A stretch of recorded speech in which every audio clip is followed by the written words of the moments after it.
What's going on? Welcome to the episode. Today, we are going to be chatting about why it is that we can receive an overwhelmingly large amount of great feedback, but then that one single criticism happens to be the one thing that we focus on. Like, why is that?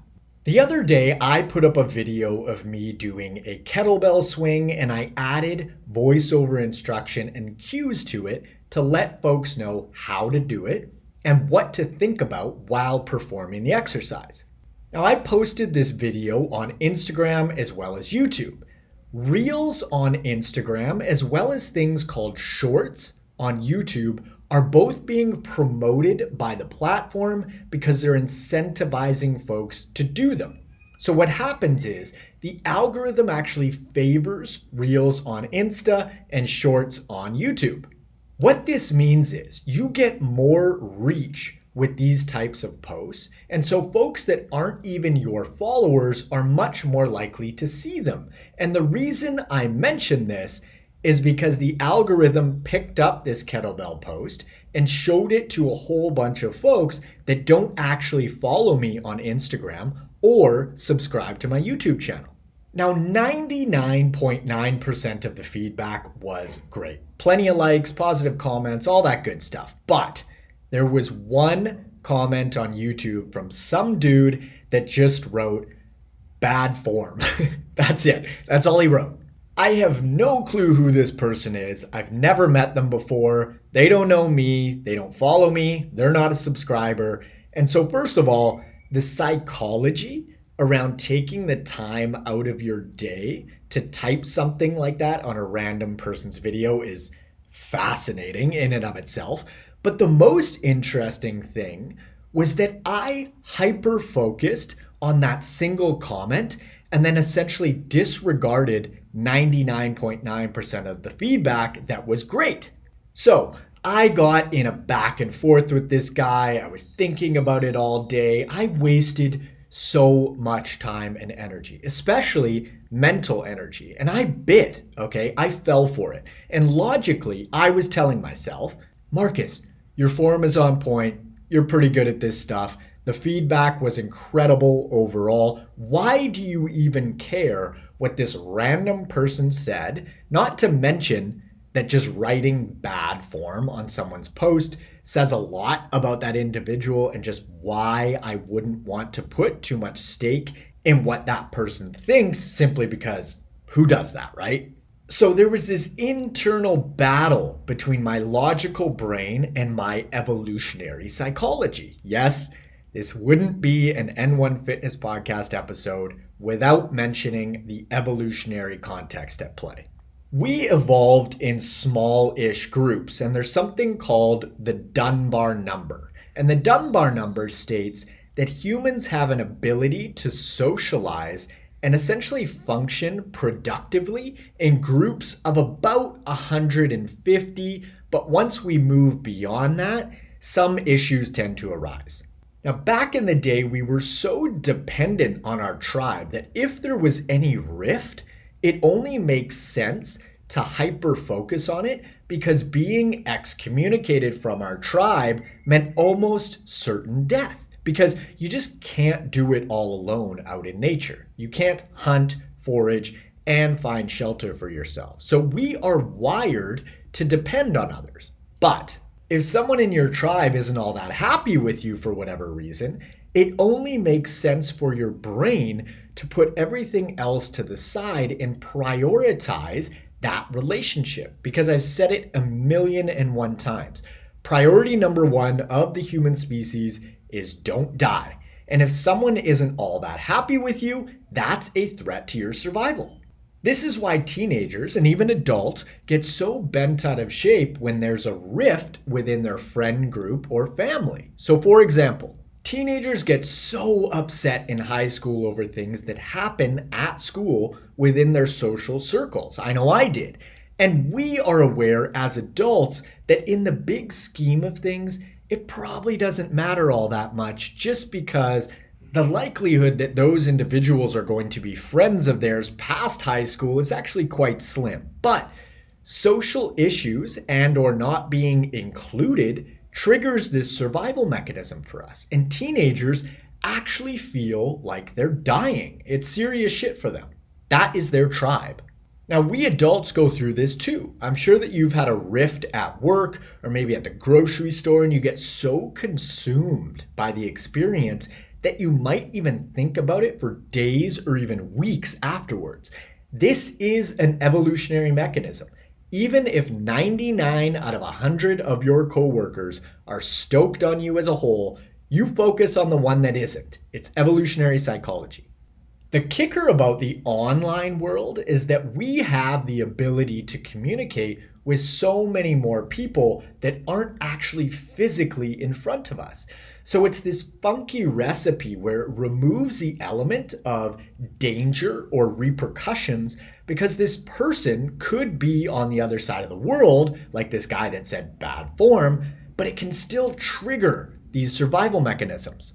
So I was hyper-focused on this random, most likely 19-year-old boy living in his mom's basement that said bad form on my YouTube video, which sounds absolutely ridiculous when I say it out loud, but we all have this tendency. And when we're not aware of it, it can feel like it's taking over us because our internal evolutionary drive to survive is so incredibly strong. So what does this mean? Why am I sharing this experience with you? Because it's really helpful to be aware of this tendency because we all care what people think for good reason. It's survival based.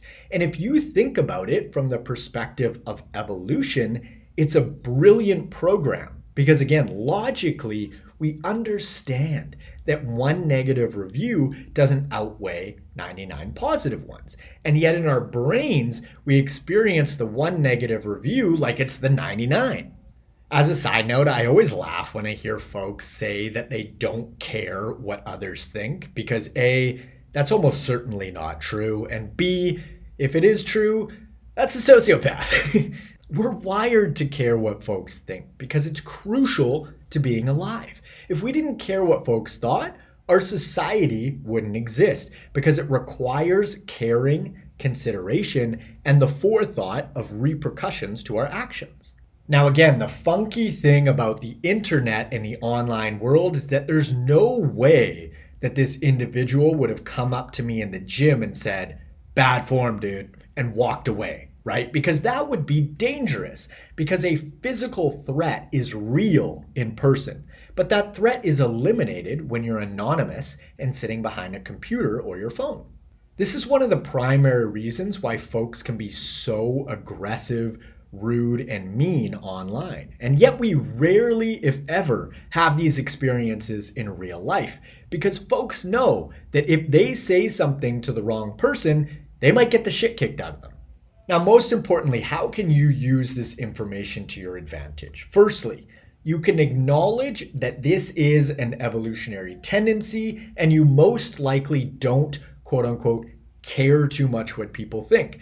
The goal isn't not to care what folks think of you. Again, if someone achieves that, that's sociopath status. The goal is to understand and be aware of this evolutionary tendency so that you can then set yourself up for success. It's just like nutrition. We have a tendency to want to eat everything that's around. We're opportunistic eaters. And that's why it's so important to set ourselves up for success via our food environment. So keeping foods around and convenient that you want to eat and limiting or, completely eliminating the foods that you don't want to eat that aren't conducive to your goals. For example, social media might be something that you want to limit, or perhaps there are certain conversations that you just choose not to have on social. Also, this can be a great way to sort of check yourself, and this is the rule that I use personally. If I wouldn't say X comment to this individual's face in person, I don't say it at all. And this really helps me in terms of reminding myself that there is a person behind that username, even if I can't see them. I mean, over the last couple of years, I think that it's really come to light just how nasty we can be to one another online and actually even in person at times, simply because someone holds a different opinion about something and or, chooses to put or not put things in their bodies for whatever reason.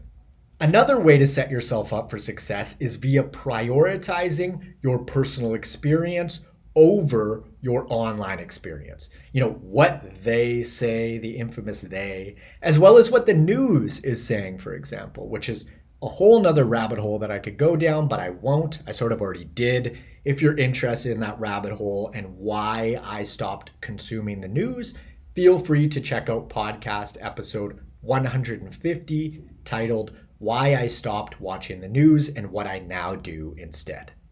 A prime example of favoring real-world experience over your online experience is something like travel. I heard all sorts of things about how, for example, Colombia was before I went. It's dangerous, it's this, it's that, you shouldn't go, it's not safe. To this day, I have never met so many just genuinely kind people in one country than I have in Colombia. My experience was literally the polar opposite of what I read online and what I heard about what Colombia was, apparently. Another example, I went to El Salvador last weekend for the first time, and it was incredible. The people were so nice, and I felt safe the entire time. So I say this to illustrate the point that your personal experience is a better gauge of reality than the internet or what they say is. If you take a step back and think about the internet as this little bubble that you could hold in your hands, it's a completely fabricated world. My personal experience is incredibly different to my online experience, and I would imagine that you would say the same thing. So, take-home points. Be aware of our evolutionary tendency to favor quote-unquote negative experiences and interactions as an evolutionary survival mechanism. Evolution is brilliant, and being that survival is priority number one, this favoring of negative experiences over positive ones, even when they're heavily outweighed, makes perfect sense. You could think about it like a computer program. Completely illogical programming, but so smart and effective nonetheless. So the cool thing is that whenever this tendency pops up now moving forward, you can catch it and remind yourself that it's not necessarily that you care too much what people think, but rather you have this program and so do I. So setting yourself up for success is a great idea, and more oftentimes than not, that means curating your online experience, because social platforms have figured out that showing you things that you essentially disagree with keeps you on the platform longer than showing you things that you agree with. For example, if I'm pro-choice and I think that people should be able to choose what they do and what they put in their bodies, something like Facebook has realized that showing me pro-choice views doesn't rile me up all that much because I agree with that. But showing me a pro-life article is going to send me down a rabbit hole of debating someone that has no interest in changing their opinion, just like I most likely am not interested in changing my opinion either. People rarely, if ever, change their minds about, big moral, quote-unquote, topics. It just rarely happens. Now, putting the potential online ethics aside for a second in terms of that Facebook algorithm, that's a brilliant business plan. So curating your online experience could look 1,000,001 different ways. Some folks choose to make their profiles private. Others just choose not to engage in certain conversations online. Whatever works for you. It's an individual thing that you can play with and find out what works for you as an individual. Kind of like diet. Personally, I've chosen now after this bad form experience to either just block folks like this right off the bat because they're obviously not all that reasonable, and or just reply with something like, "Thanks for the constructive feedback, I hope you have a great day," and just hope that the sarcasm isn't lost on them. If you're interested in applying for one-on-one nutritional coaching and or workout design with me, you can click the link in the description below or head on over to n1fitness.com/coaching. On Instagram, I'm at N1 Fitness. On TikTok, I'm at the N1 Fitness. And on YouTube, I am at Marcus Sadu. The vlogs are rolling out on YouTube and the channel is growing. I'm super excited about it. You guys seem to be liking it too, and I'm really enjoying the whole process, which I'm sort of surprised by. So check out the YouTubes if you're into it. Thank you so much to the folks that have taken 5 seconds to leave us a 5-star review on their favorite podcast platform. I genuinely appreciate you because that's how we reach more folks with this info. And lastly, be sure to hit the subscribe button. Thanks so much for tuning in. I hope that you found this episode useful, and I will catch you on the next one. See ya.